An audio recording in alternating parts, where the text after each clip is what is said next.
ভাইয়া, আমি জানি আমার অনুভূতিগুলো কখনোই পুরোপুরি তোমার কাছে পৌঁছবে না। তোমার হাজারো ভক্তের ভিড়ে আমি একদমই হারিয়ে যাব। তবুও তোমাকে উদ্দেশ্য করে নিজের অনুভূতিগুলো লিখলে আমার মনে এক অদ্ভুত শান্তি নেমে আসে। জানো, জুন 2025 পর্যন্ত আমি তোমাকে চিন্তাময়ী না। 1 জুলাই আমি ইউটিউব খুললাম, হঠাৎ তোমার একটা ছবি আমার সামনে ভেসে এলো। আমি যেন স্থির হয়ে গেলাম আর বললাম, ভাইয়া, আমার ভাইয়া। নিজের মধ্যে ফিরে এসে খুঁজতে লাগলাম কে এই মানুষটা।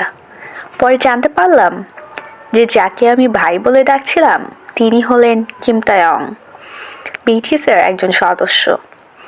এমন একজন মানুষ তো আর আমার মতো সাধারণ কেউ নয়। আমি আবার নিজের বাস্তব অবস্থায় ফিরে এলাম।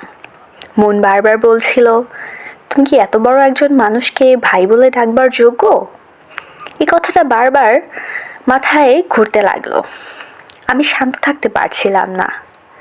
আমি তোমার ছবি ডাউনলোড করলাম।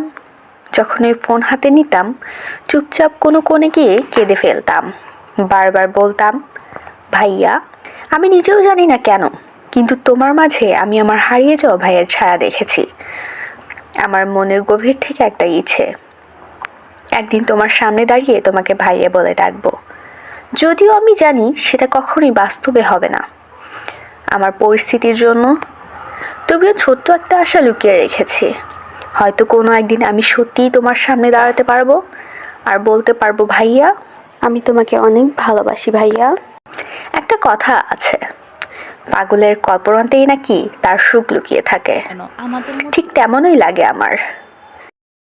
ভাইয়া, যদি কখনো সম্ভব হয় তবে তোমার এই ছোট বোনটাকে অবশ্যই মনে রেখো।